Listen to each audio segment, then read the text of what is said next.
Harmony vs. Voldemort, an epic tale presented by Infected Journey. Welcome, dear listeners, to a journey beyond the ordinary, a tale of magic, courage, and love that transcends the boundaries of life and death itself. In a world where darkness threatens to consume all hope, two souls will discover that their greatest weapon is not spells or strategy, but the unbreakable bond between them. Prepare yourself for an epic adventure where Harry Potter and Hermione Granger face the ultimate evil, armed with nothing but their wands, their training, and a love powerful enough to challenge death itself. This is Harmony vs. Voldemort. The summer after fourth year had changed everything. Harry Potter sat in his cramped room at number 4, Privet Drive, the weight of Cedric Diggory's death crushing his chest like a physical force. Every night, he saw those empty grey eyes staring at nothing, heard his own voice screaming, "Kill the spare," in his nightmares, except it wasn't his voice, it was Voldemort's. The connection between them had grown stronger since that night in the graveyard. Harry could feel it sometimes, like a distant drumbeat in his skull, a cold presence that reminded him he was marked, claimed, targeted. But he wasn't alone in his suffering. Hermione Granger had spent that same summer researching, planning, refusing to let her best friend face this darkness unprepared. When she arrived at Grimmauld Place for the Orders meeting, she had 3 notebooks filled with defensive spells, ancient magic theory, and a determination that burned brighter than any spell. "We're not letting you do this alone," she had told him that first night, her brown eyes fierce despite the tears threatening to fall. "Never alone, Harry. Do you understand?" Again, Hermione's voice echoed through the room of requirement. Harry barely managed to deflect her reductor curse before conjuring a stone barrier. Sweat dripped down his face. They'd been training for 3 hours straight. "Your shield work is getting sloppy," she said, lowering her wand but not her guard. "Voldemort won't give you time to catch your breath." "I know," Harry panted, frustrated. "It's just every time I close my eyes, I see him, feel him. It's like he's watching me, even now." Hermione's expression softened. She crossed the distance between them, placing a gentle hand on his shoulder. "Then we make you stronger than him, strong enough that when you face him again, he's the one who's afraid." Something passed between them in that moment, something more than friendship, deeper than their years together. Harry felt it like a warm current beneath his skin. "How did you get so brave?" he asked quietly. She smiled, sad and beautiful. "I learned from the bravest person I know." The room of requirement had become their sanctuary. While other students worried about OWLS and Quidditch, Harry and Hermione pushed themselves beyond their limits.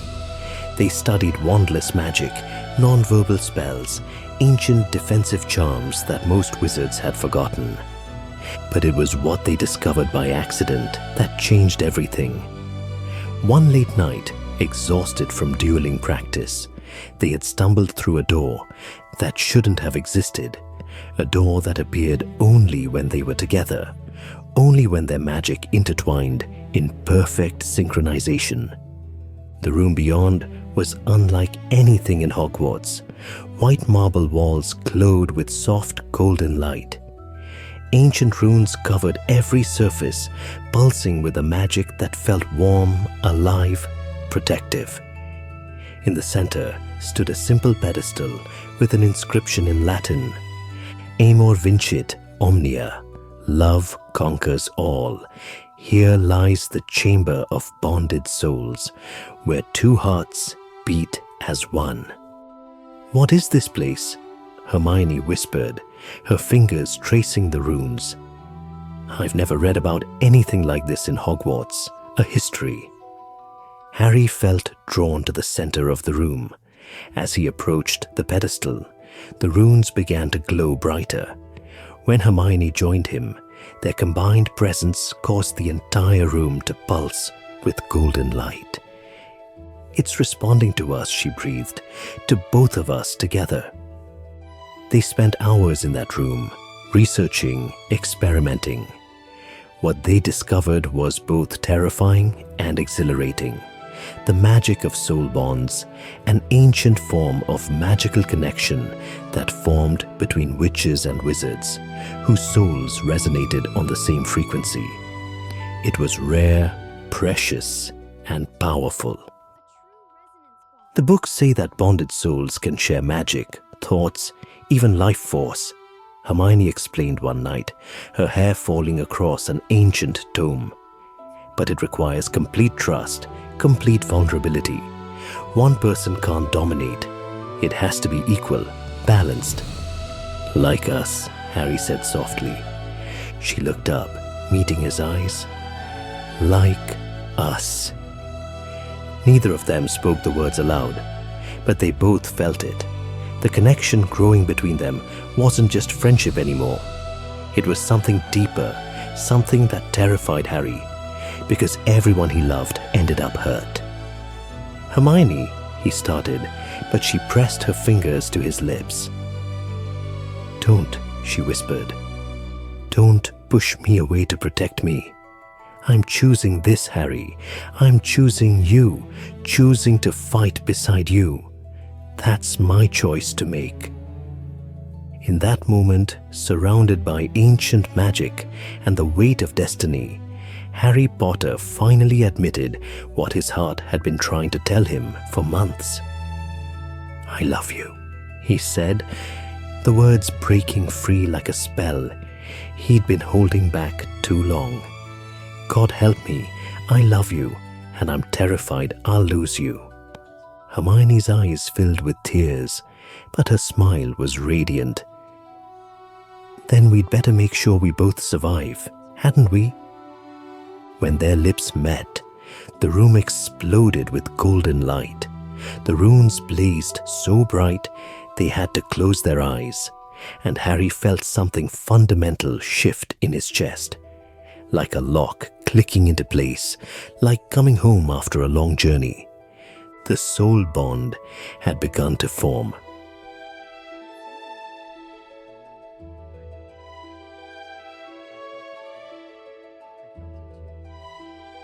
The vision hit Harry during dinner in the Great Hall. Sirius, tortured, screaming, the Department of Mysteries, Voldemort's cold laughter. "Harry? Harry!" Hermione's voice seemed to come from far away. When his eyes focused again, he was on the floor, half the Great Hall staring at him.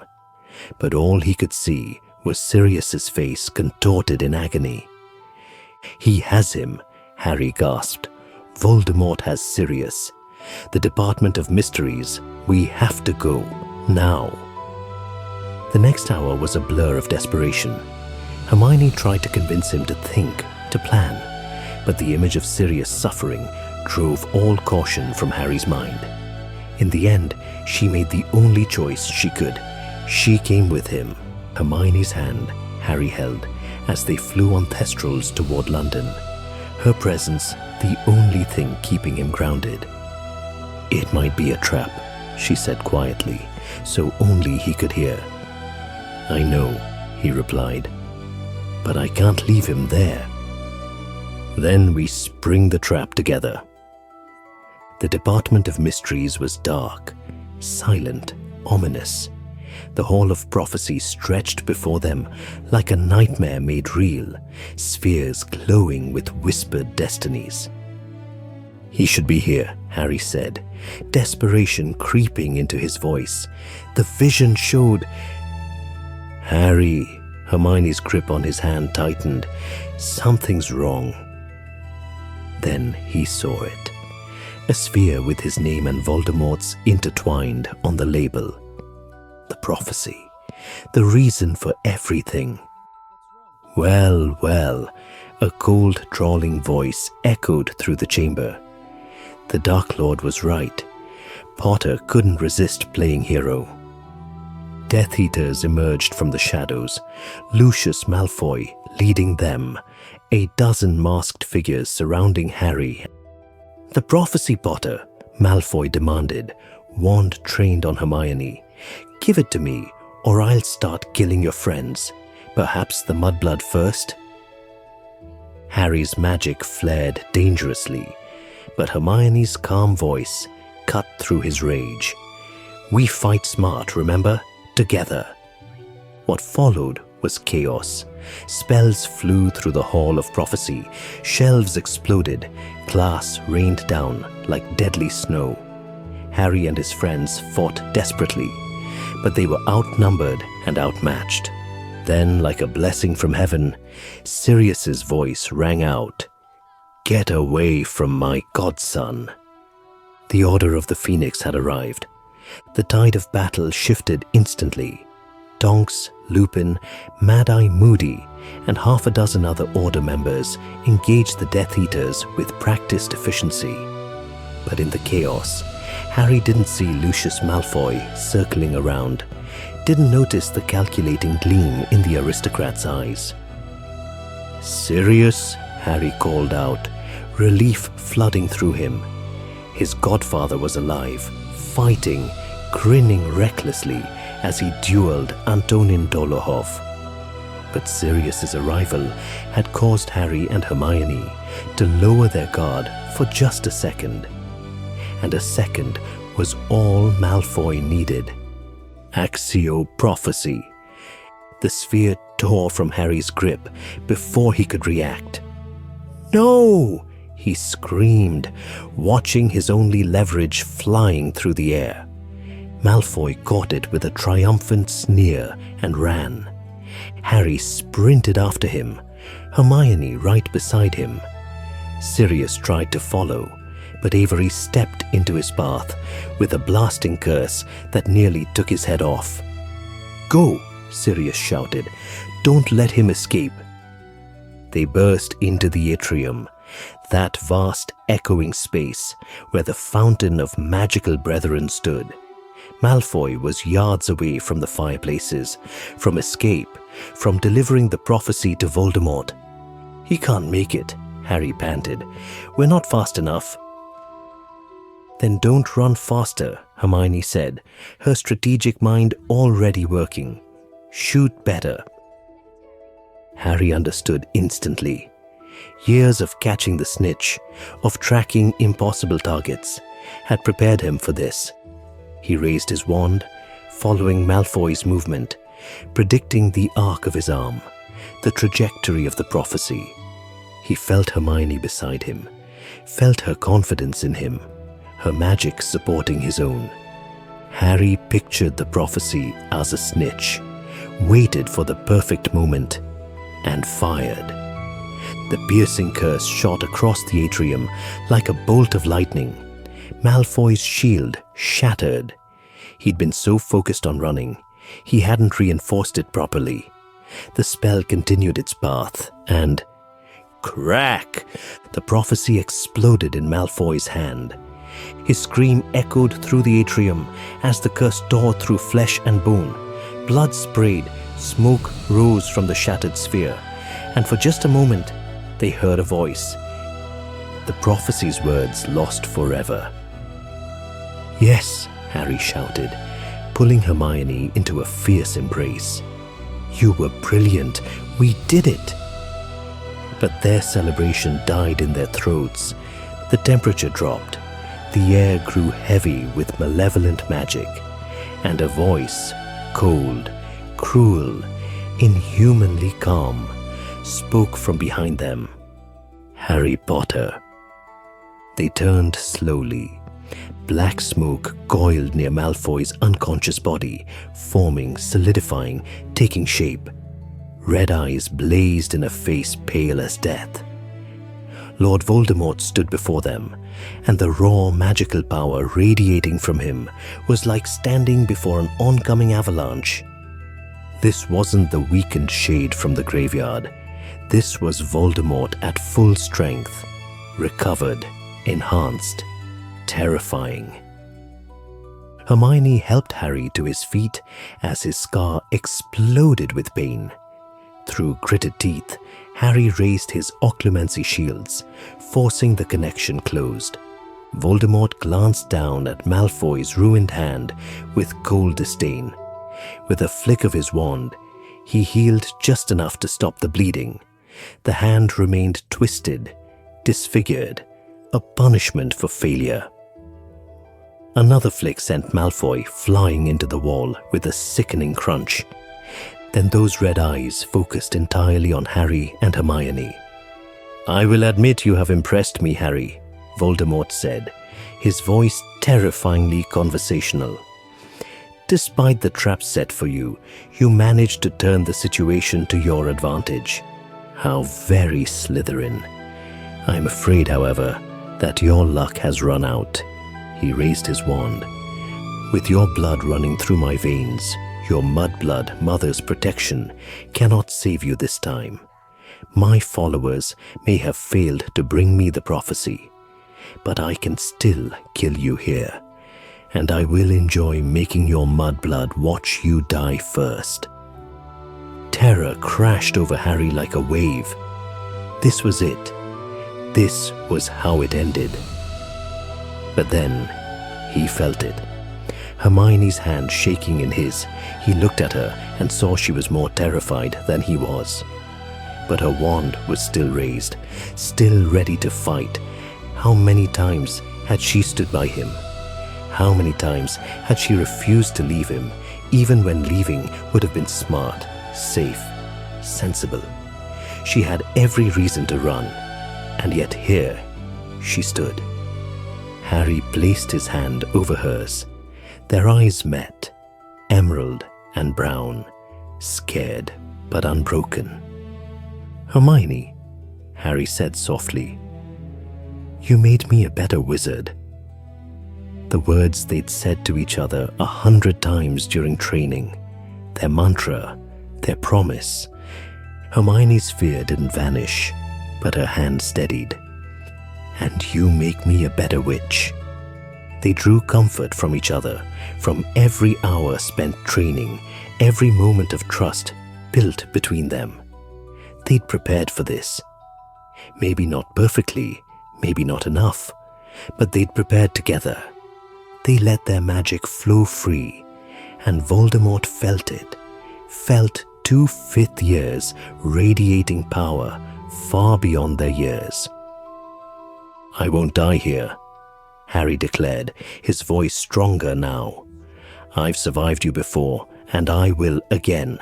I have too much to live for. I won't let you end that, Tom." Voldemort's eyes narrowed at the use of his true name. But before he could respond, Hermione spoke. "Don't forget, Tom. It was a Muggle-born who brought you down last time. I won't fear a false lord like you." For a heartbeat, the world held its breath. Then Voldemort moved, and the battle began. Harry and Hermione moved as one, splitting apart to attack from 2 sides. Every lesson, every drill, every moment of training flooded back. Harry fired a cutting charm. Hermione cast Incendio. First-year spells that Voldemort deflected with contemptuous ease. But that wasn't the point. The point was positioning. The moment they stopped moving, Harry conjured arrows and sent them flying. Hermione's piercing curse shattered Voldemort's shield just as the arrows reached him. Voldemort incinerated the arrows with a wave of fire, sending the flames toward Harry. Aguamenti turned the atrium into a steam-filled battleground. Through the mist, Hermione fired reductor and blasting curses in rapid succession, forcing Voldemort to defend. When he raised another shield, Her piercing curse shattered it again. Then Harry sent 3 stone blocks flying through the steam. Voldemort shattered them with a casual swipe, but Hermione's expulso was already coming. He dodged right into the path of Harry's blue knockback jinx. The spell hit Voldemort's side with tremendous force. For a moment, Harry and Hermione dared to hope. Then Voldemort straightened, and their hope died. The damage was minimal. His robes had taken more harm than his body. Hermione's research had been right. Voldemort's resurrection ritual hadn't just given him a new body, it had made him magically resistant. Greater and more terrible than ever he was, the prophecy had said. Voldemort turned his fury on Hermione. Avada Kedavra! The green curse shot toward her like a bolt of death. Harry's spell wrapped around her and yanked her aside just in time. "Are you okay?" Harry gasped as she landed beside him. "Yeah, but my spell barely hurt him," she said, breathless. "We need to hit him with everything we've got. He's resistant, not immune." They separated again, forcing Voldemort to divide his attention. Voldemort decided to eliminate the mudblood first. He waved his wand at the rubble from Harry's stone blocks. "Draconifors, Opugno!" The stone transformed into small dragons that flew toward Harry with snapping jaws. But Harry was ready. He conjured and shattered his own stone block, then spoke in Parseltongue, the language that had always marked him, that Voldemort had given him, now turned into a weapon. The rubble twisted, forming into winged serpents. At Harry's hissed command, they attacked the dragons with coordinated precision, strangling them mid-flight. Voldemort cast a shield against Hermione's spell and shouted at the serpents in Parseltongue, "Attack the wizard behind you!" But the serpents ignored him. They'd been created by Harry, bound to Harry, and they rushed toward Voldemort instead. Shock flickered across the Dark Lord's face. Harry fired arrows. Hermione's piercing curse shattered Voldemort's shield. While Voldemort dealt with the serpents, Harry cast Aguamenti and Aqua Eructo, then used Glacius to freeze the water into deadly ice spears. Hermione overpowered her cutting charm, pouring more magic into it than was safe. The serpents swarmed Voldemort. He conjured a flaming whip to destroy them, but he didn't see the spears coming. Voldemort's scream of pain was the most beautiful sound Harry had ever heard. One spear had pierced his side, another had grazed him. Hermione's cutting charm left a long gash across his arm. Not much, not enough, but proof that he could bleed. Enraged, Voldemort overpowered his flame whip and destroyed all the serpents in one swing. But Harry was already conjuring more stone blocks, and Hermione was firing curse after curse. "Enough of your tricks!" Voldemort snarled, and Harry and Hermione knew what was coming next. They'd practiced this for months. The spell they'd spent countless hours perfecting. Harry reached into his left pocket and grabbed the ruined balls. The twins' special invention, modified with Hermione's research. He threw them all at once. The moment the runes left range of the counter runes in his right pocket, they expanded to the size of tennis balls. Hermione fired red sparks, normally a useless spell in combat, but these sparks were attracted to the runes like moths to flame. The fireworks exploded simultaneously, filling the atrium with brilliant chaotic color. Animals made of light ran across the floor. Dancing figures spun through the air.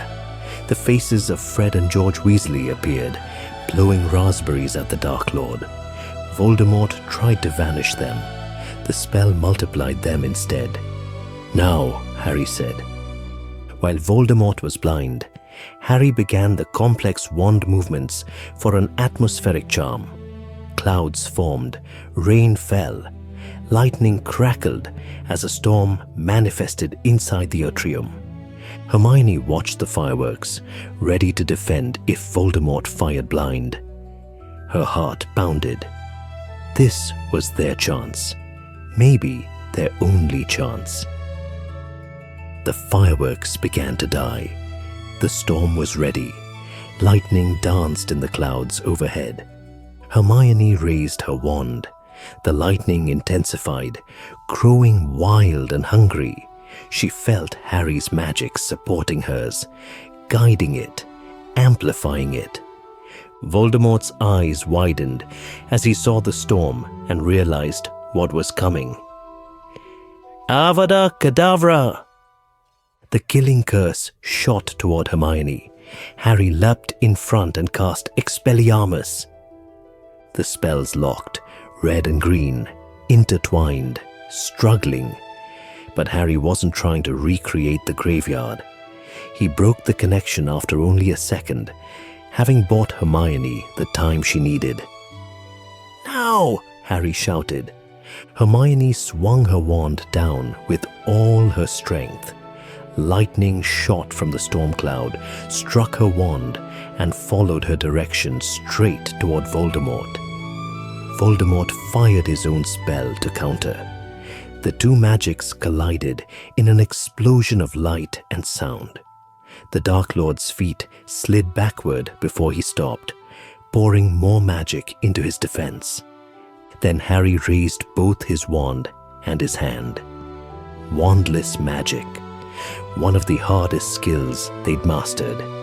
He overpowered the spell to its breaking point. Bombarda Maxima! Voldemort saw the spell coming. His eyes widened. For the first time, they saw real fear in the Dark Lord's face. "I can't block that." The explosion shook the entire ministry. The floor shattered. Dust and debris filled the air. In the corridors beyond, the Order and Death Eaters stopped fighting, all turning towards the sound. "Harry!" Sirius screamed, trying to run toward the atrium. But 3 Death Eaters blocked his path. In the settling dust, Harry covered Hermione's body with his own, shielding her from falling rubble. They'd poured everything they had into that attack. Did we do it?" Hermione gasped, barely able to stand. Harry held her up, his own legs shaking. The dust cleared, and Voldemort stood before them. Not unharmed, cuts and burns covered his body. A massive scorch mark marred his chest where Hermione's lightning had hit. His robes were in tatters, but he was standing, alive and absolutely furious. His magic exploded outward like a physical force, making them both stagger. "Impressive," Voldemort hissed, his voice cold enough to freeze fire.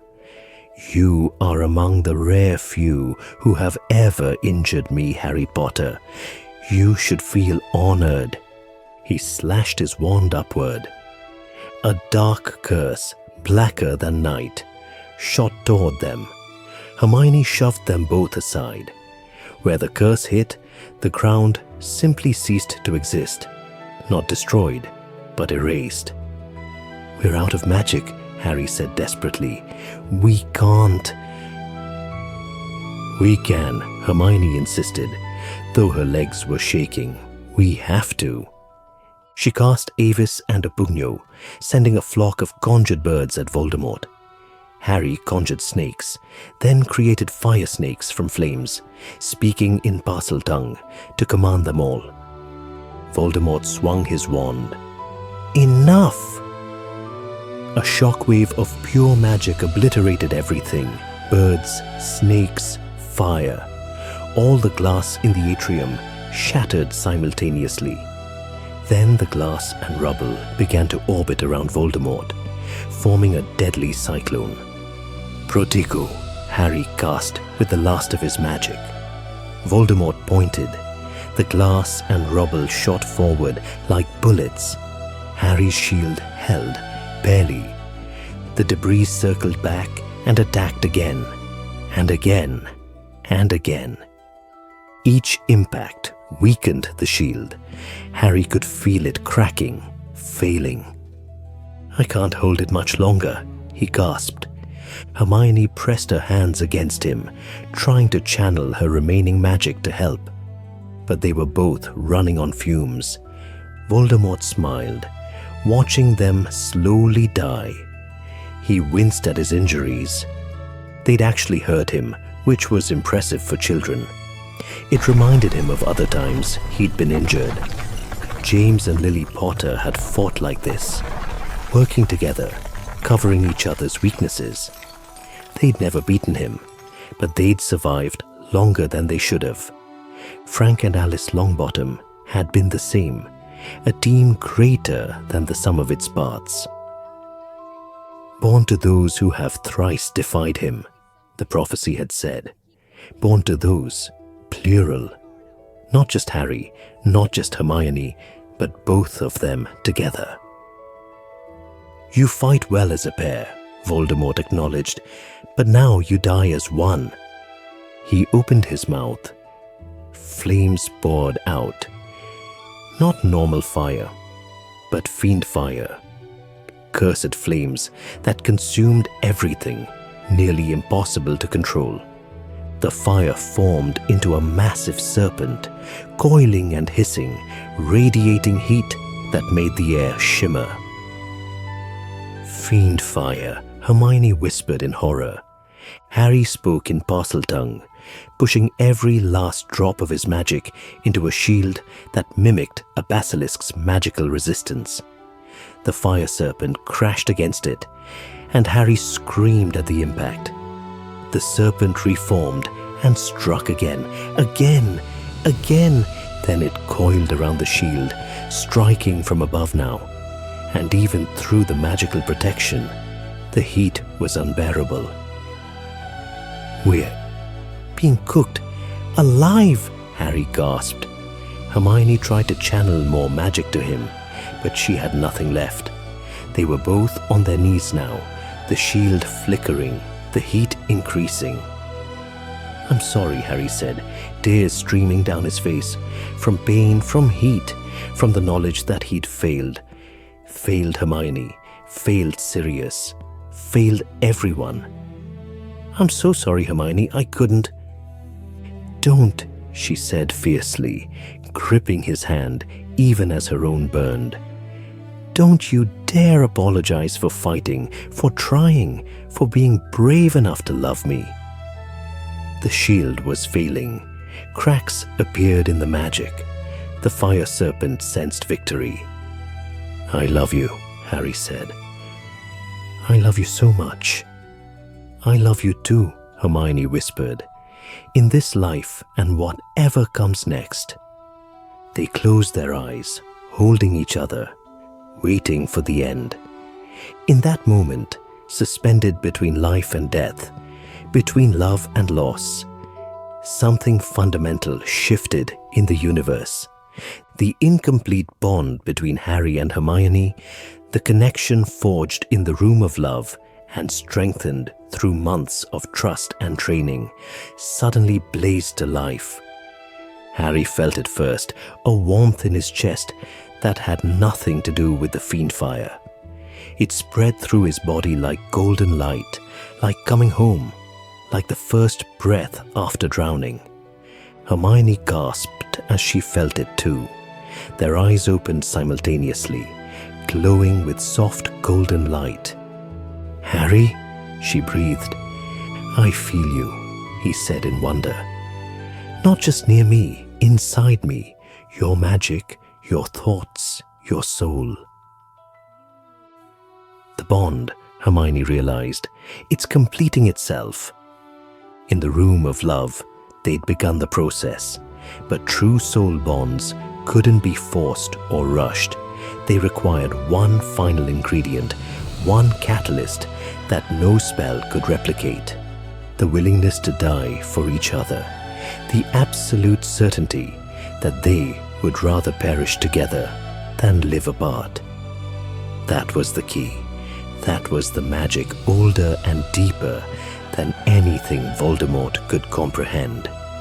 Harry felt Hermione's magic flowing into him, not just supporting his shield now, but merging with his own magic until he couldn't tell where his power ended and hers began. Their heartbeats synchronized, their breathing matched, their very souls resonated at the same frequency, and the power was staggering. "Together," Hermione said. "Together," Harry agreed. They stood as one, and the golden light exploded outward. Voldemort's eyes widened. "What is this?"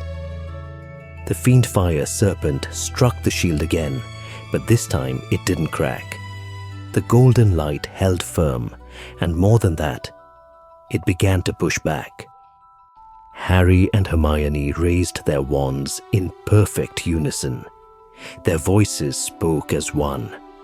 "Protego maxima, fianto duri, repello inimicum." 3 shields layered over each other, each one amplified by their combined magic. But these weren't ordinary shields. They glowed with the same golden light as their soul bond, the magic of love, of sacrifice, of 2 souls joined as one. The fiend fire couldn't penetrate. Every time it struck, the golden light grew brighter. "Impossible," Voldemort snarled. "No shield can withstand fiend fire." "You're right," Harry said, his voice calm despite the impossible magic flowing through him.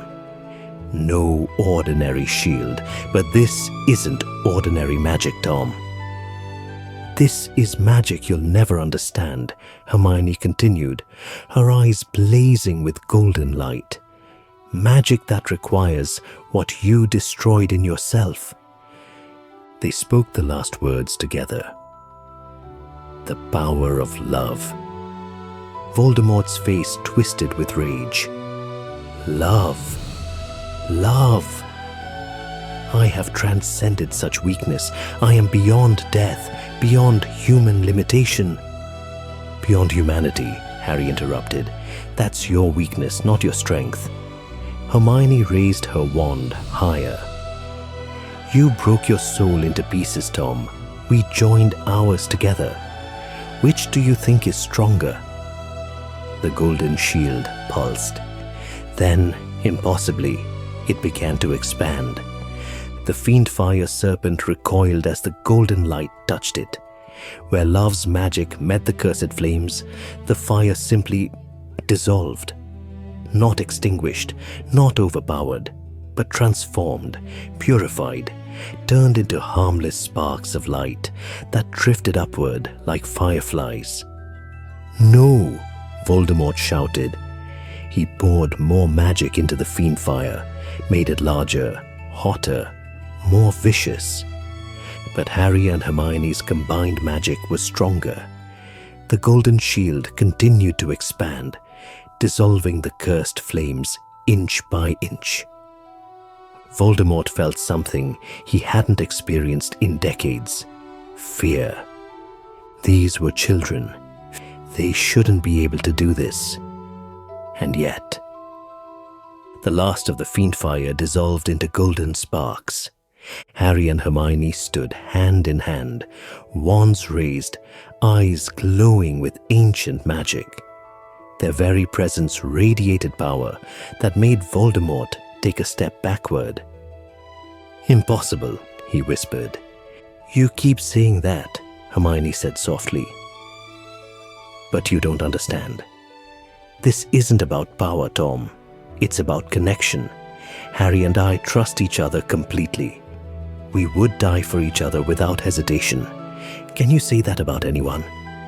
Voldemort's lip curled. "Sentiment, weakness."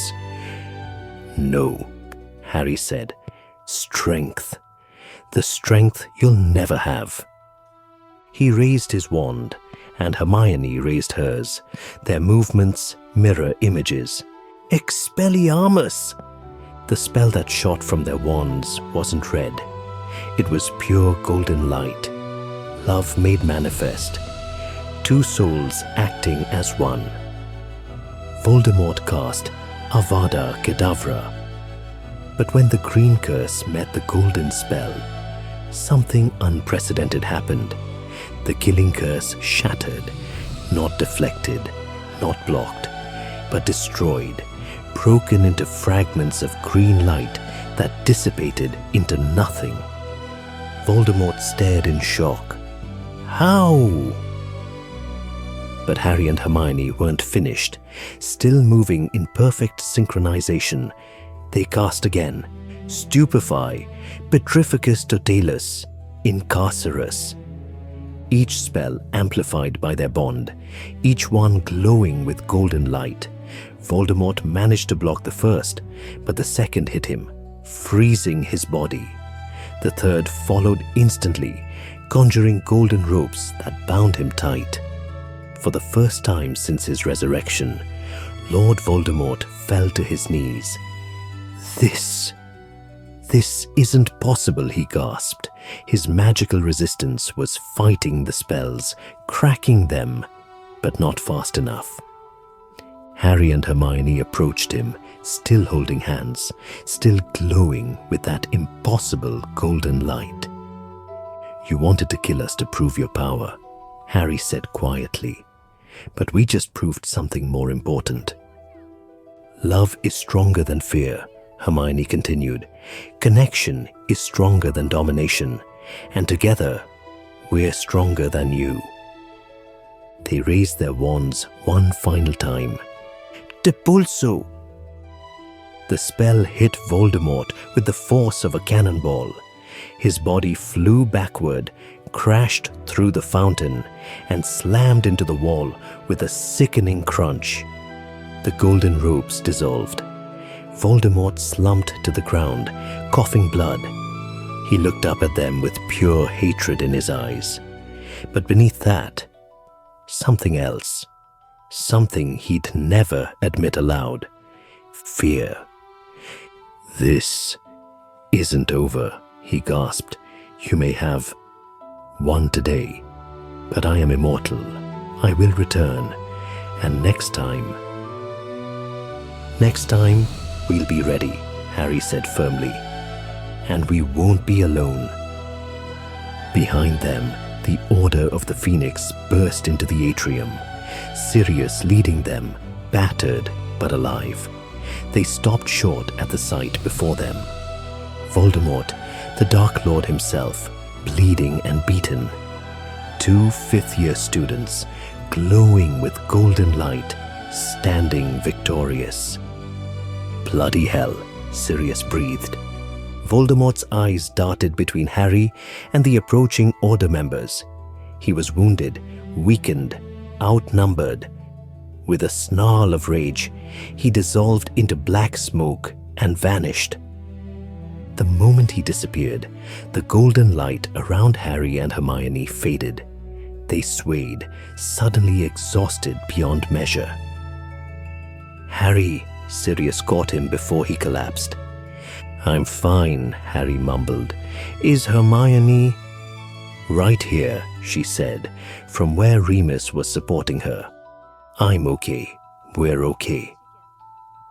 Their eyes met across the destroyed atrium, and even through their exhaustion, they smiled. They'd survived.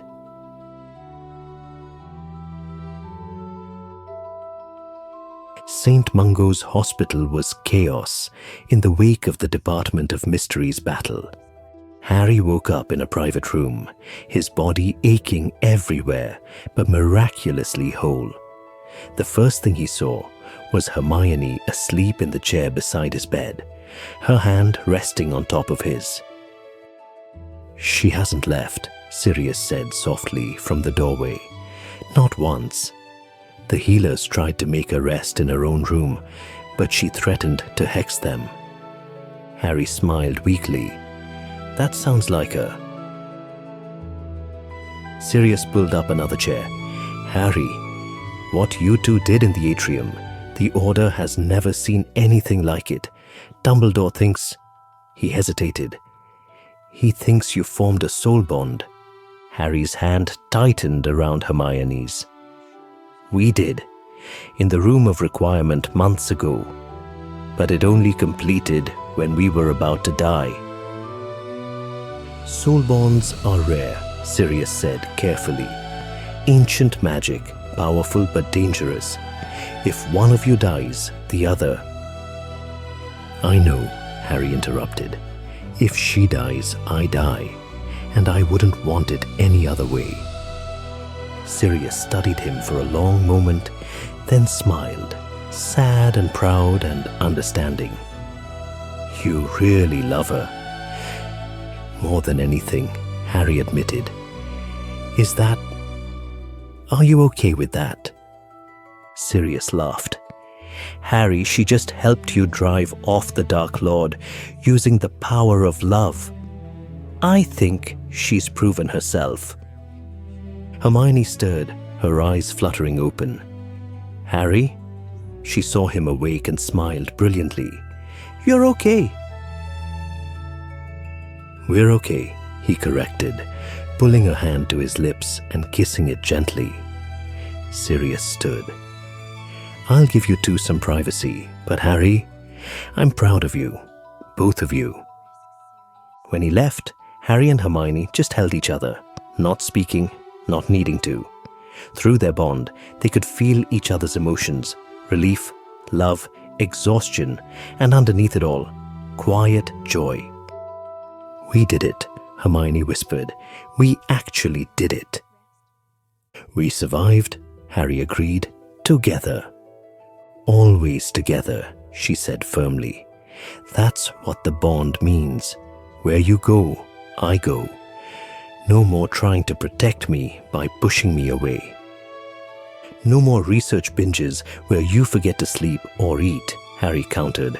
She laughed. Deal. They fell silent again, comfortable in each other's presence. Finally, Harry spoke. He'll come back, Voldemort. This wasn't the end.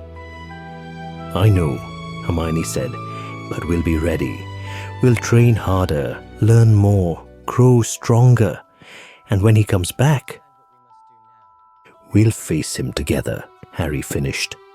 Through their bond, they felt each other's determination, each other's courage. Whatever came next, whatever darkness awaited them, they would face it side by side. Because love, as the ancient magic had proven, was the most powerful force in the world, and together they were unstoppable. The Daily Prophet's headline screamed, "He who must not be named, defeated by teen heroes." Underneath was a photo of the destroyed atrium and a smaller image of Harry and Hermione leaving St. Mungo's, hands intertwined. The wizarding world exploded with questions, theories, demands for interviews. But Harry and Hermione ignored it all. They returned to Hogwarts to finish their 5th year. They took their OWLS. They trained in the room of requirement, pushing their new bonded magic to its limits. And they loved each other. Openly now, proudly, the soul bond, making them stronger every day. Professor Dumbledore watched them from his office, Fawkes on his shoulder, and smiled. The prophecy may be destroyed, he said to the Phoenix, but its meaning is clear. The power the Dark Lord knows not was love all along, and these two have it in abundance. Fawkes sang a soft note of agreement. They will face darkness again, Dumbledore continued. Tom Riddle is wounded, but not defeated. He will return, perhaps stronger, certainly more vengeful. But those two... He watched Harry and Hermione walking by the lake, laughing together, their hands swinging between them. those two have something Tom will never understand, something that makes them truly unstoppable. In the shadows of the Forbidden Forest, unseen by anyone, Red Eyes watched the castle. "Enjoy your victory, Harry Potter," Voldemort whispered. "It will be your last.